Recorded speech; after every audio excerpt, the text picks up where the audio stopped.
Ayan, i-open lang po natin yung laptop po natin. Antayin lang po natin.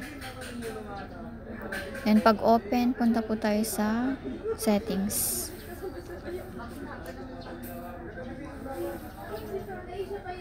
Punta po tayo dun sa system niya.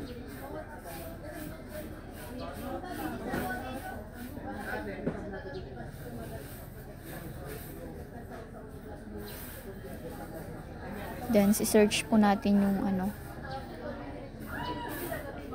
recovery options. Then restart po natin yung PC po natin. Hintayin po natin restart.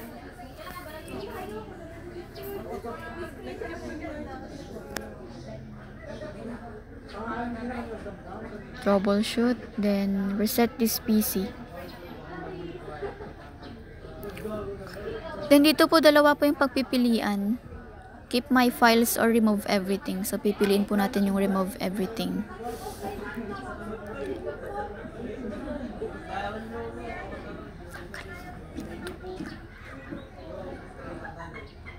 Yan, i-open na ulit.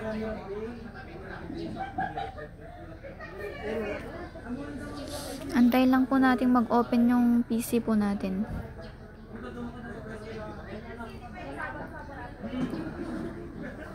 Ayan, matagal po. Opo.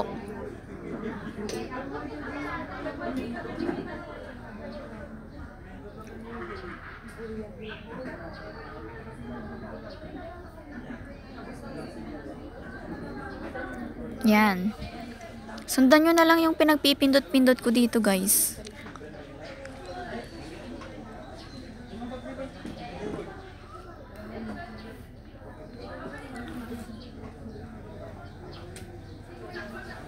Then, may dalawa na ulit dito pagpipilian, yes or no. Basahin nyo na lang.